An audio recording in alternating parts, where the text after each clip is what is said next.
اللهم صل على محمد وآل محمد.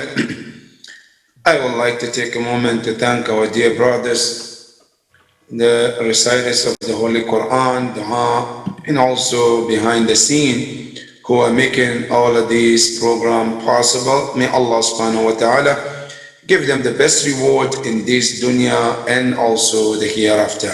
And may Allah subhanahu wa ta'ala increase our tawfiqat so we can serve Islam more and more, inshallah. Without taking much of your time, I would like to humbly request a dua for our sick mu'mineen and mu'minat. May Allah subhanahu wa ta'ala give them the fastest recovery. Let's recite Amma Yujib for all mu'mineen and mu'minat, and especially in our dear community. May Allah give them the fastest recovery. بسم الله الرحمن الرحيم. أمن يجيب المضطر إذا دعاه ويكشف السوء أمن يجيب المضطر إذا دعاه ويكشف السوء أمن يجيب المضطر إذا دعاه ويكشف السوء أمن يجيب المضطر إذا دعاه ويكشف السوء أمن يجيب المضطر إذا دعاه ويكشف السوء. اللهم صل على محمد وآل محمد. Also our marhumin and marhumat, may Allah be pleased with them. Especially there is a death of a scholar in Pakistan, Maulana Naqwi, who passed away. We will remember him with Surah Al-Mubarakat Al-Fatiha along with all your marhumin and marhumat. Bismillah ar-Rahman ar-Rahim. Alhamdulillah Rabbil Alameen. Ar-Rahman ar-Rahim. Maliki Yawm al-Din. Iyaka na'budu wa iyaka nasta'een. اهدنا الصراط المستقيم صراط الذين أنعمت عليهم غير المغضوب عليهم ولا الضالين. صدق الله العلي العظيم.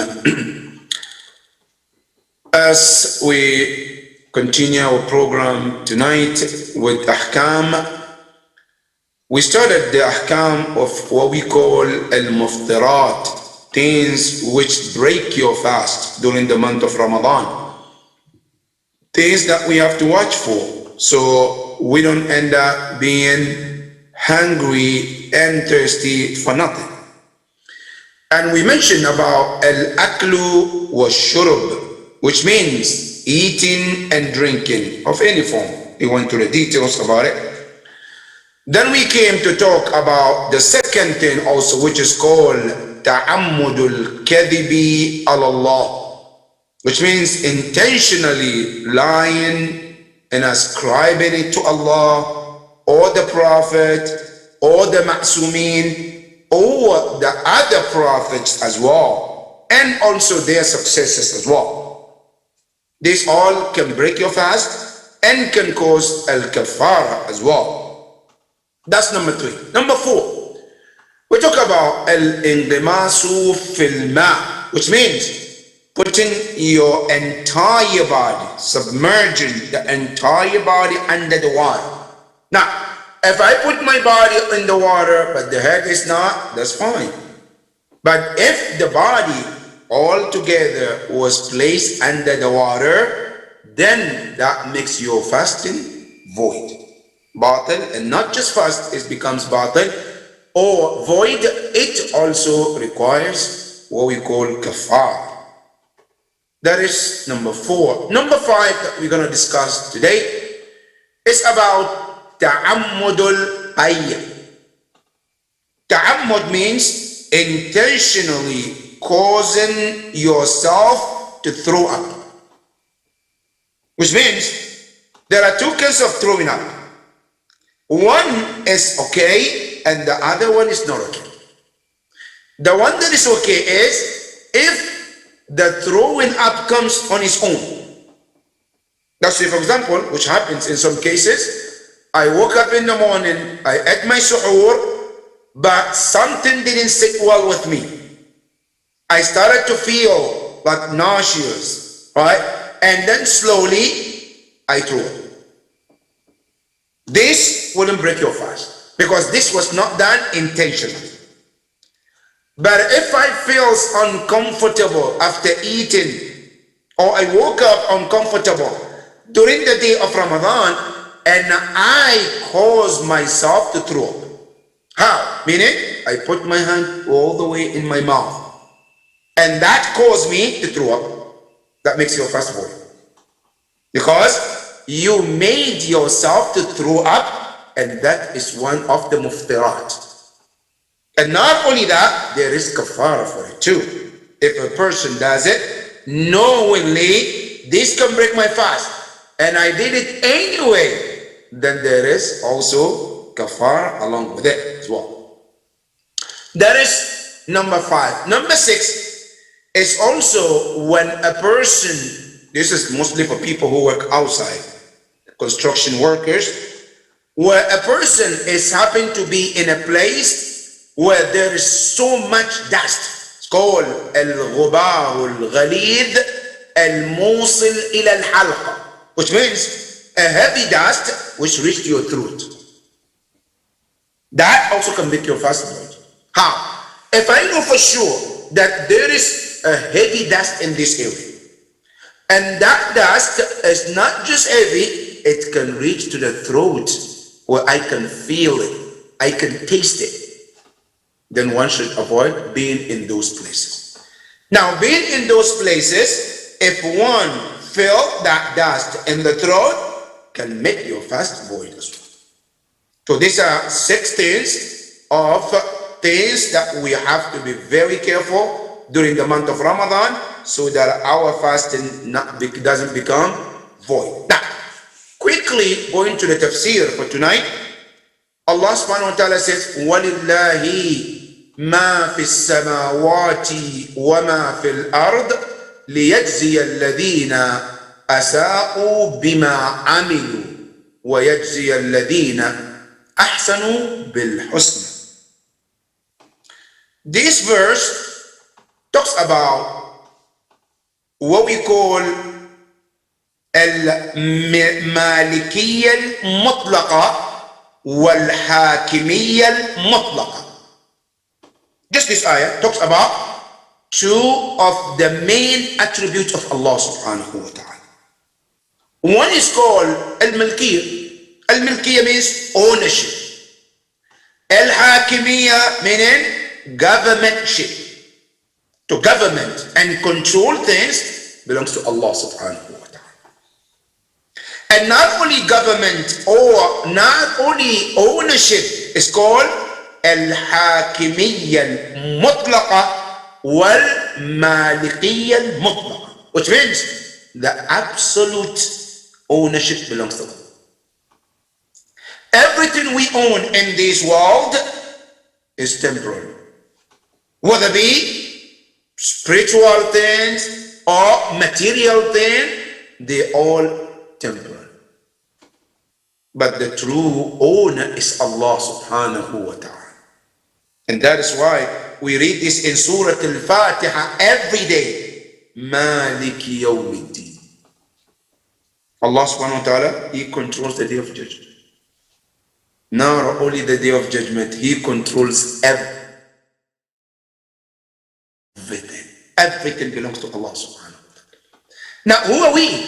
When it comes to the ownership, we are, if you want to put it in our world today, it's called renters. We just rent it. It's like when you rent a car to drive around, right? Yes, you get to use the car, but eventually you have to return to whom? To the owner. And the owner is what? Is the company. You rent a house. Yes, you can call it my house. This is where I live, right? But this is called al-milkiyya al-i'tibariyya. It's just ownership by name. But in reality, you don't own it. And you can tell this ownership in different levels in America. Now, one of them is renting and you call it my house, but you know you don't own it. One of them is, no, I bought the house. I am on mortgage, but I call it my house, but you know you don't own it either. Because the deed of the house is not with you, it's with somebody else. They come to the bank, right? But you still call it my house. Now, if I don't pay the mortgage a month or 2 months or 4 months or a year, at some point, I will be kicked out of that house. Even though I call it my own, my house, but the real owner is whom? The bank. Then there is the third ownership, is the house that I paid it off. I don't owe anybody a penny on that house. That's called ownership too. But that ownership is so strong that I can buy, I can sell it, I can give it, I can rent it, right? Because the ownership here is much stronger. But even this ownership also is temporary. How? When we die, this ownership is no longer ours. That the true owner of everything, it belongs to us. Now, anything we own in this world, sometimes I own this from my father. My father bought houses, cars, money. He died, I inherit. I own it now because my father is no more. Now I control it. I own it. I bought some more. I put some more money. It grew. Now it's big. I die. My children take it too. And it kept going from one person to another, from one person to another. But eventually it has to stop at some point. Where will it stop? Allah subhanahu wa ta'ala. And Allah said to you in the Quran, Inna nahnu narithul arda wa man alayha. Eventually, we inherit everything on this earth and what exists on it. And that is the true owner. So the ayah comes to explain to us the ownership of Allah subhanahu wa ta'ala. Where it says, Lillahi. That lam is called lamul milkiyya. Like when he said, Al-baytu li. Al-kitabu li.